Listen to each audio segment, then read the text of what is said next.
Welcome to Barbie's Dreamhouse. Come on in.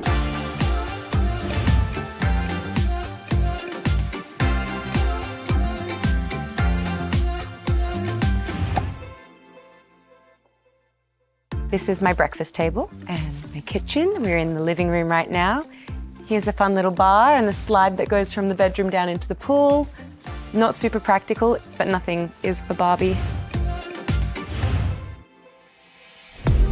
It's just fun and gorgeous, and it's see-through, so we can see each other. All the Barbies in their own Barbie dream houses wake up in the morning and they can wave at each other. This is like the product of so many discussions and so many references, and I can't even tell you the meetings we've had about pink.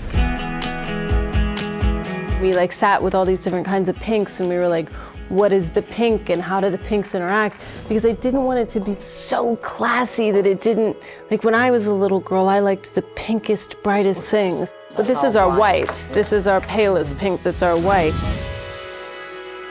It was pretty incredible seeing this set for the first time. It was kind of surreal because I'd spent so long looking at the miniatures and the models and the drawings and the design, you know, of what it was going to look like, and then when you see it firsthand in real life, it's all there, and it's like, I don't know, it was really exciting. When we first stepped onto this set, we all were just, it's like we're in the real deal, so we don't have to imagine it all, it's just there in front of us. How special is that? Because Barbie was invented in 1959, it felt like we could ground everything in that look. 1950s soundstage musicals, Gene Kelly or Vincent Minnelli, like those kind of wonderfully fake but emotionally artificial spaces. One thing that like those soundstage musicals did so well were beautiful artificial skies. There's a sort of surrealness of the gradation of color. We're getting a blue sky, we're painting white clouds on it, and when you light them, you can light them into these intense colors. So you can light pink and orange from the bottom, and blue from the top. You can really go kind of expressionistic with it. Sarah Greenwood, our production designer, Katie and her whole team have just done the most extraordinary job putting this together. A lot of the things you see are actually handmade. It's pretty incredible what they can do, how they can design things in miniatures and then replicate them.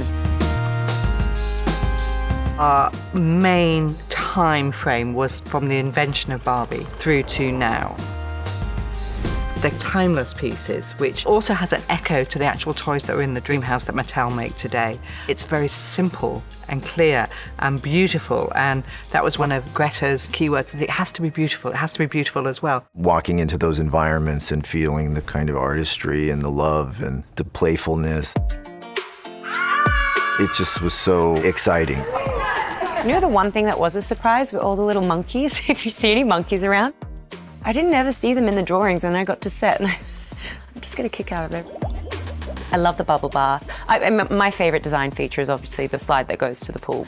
And now we do a whole bit in Barbie's day where she slides down the pool to go down and have her breakfast.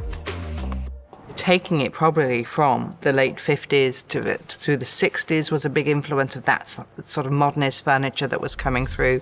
The kitchen's great, so we have a mixture of, you know, things that are physically there, but then also decal, because again, playing into the world of toys and how it would look if it was a Mattel product, our kitchen being a great example of that. So on the back here, you have just a decal, you know, so it is intentionally 2D, and it's that thing where we want things to be obviously artificial, but still very satisfying. Come and see the pool.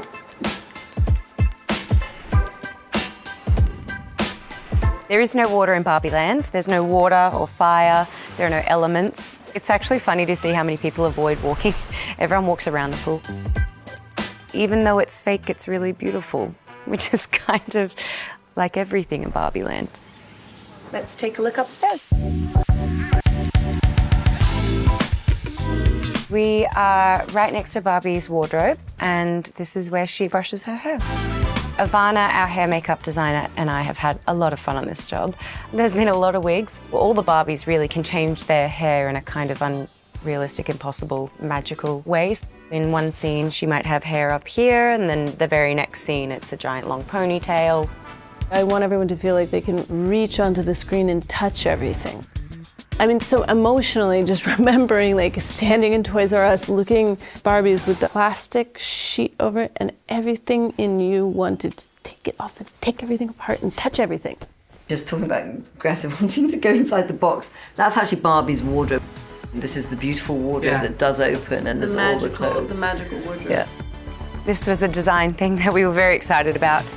We were saying that the wardrobe in Clueless, like the bar was set so high, and we would really like to do something that is as cool as that. Barbie, each day, her outfit is already magically here in her wardrobe. She opens the doors. All she needs to do is look at it, gives a spin, and then it's on her body.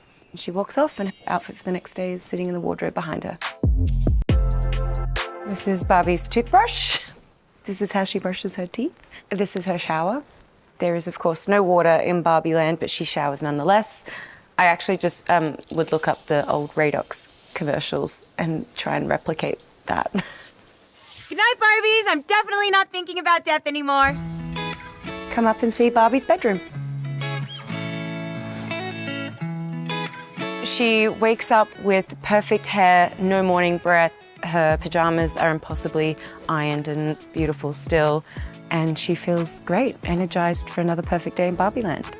So the way Barbie gets into her car, she walks to the edge and she impossibly floats down into her car. Greta said, you know, no one actually walks their Barbie down the steps to get into the car. You just take them from one thing and just plop them into the next thing. And as you can see, Barbie has a pretty amazing view of Barbie Land from here. And she can see where all her friends are, Barbie Emma's house, Barbie Anna's house, Barbie Alex's house, and over there is where Skipper and Midge live, in little Skipper's treehouse thing, which you may have noticed was replicated from the actual toy. We consider it a heritage site.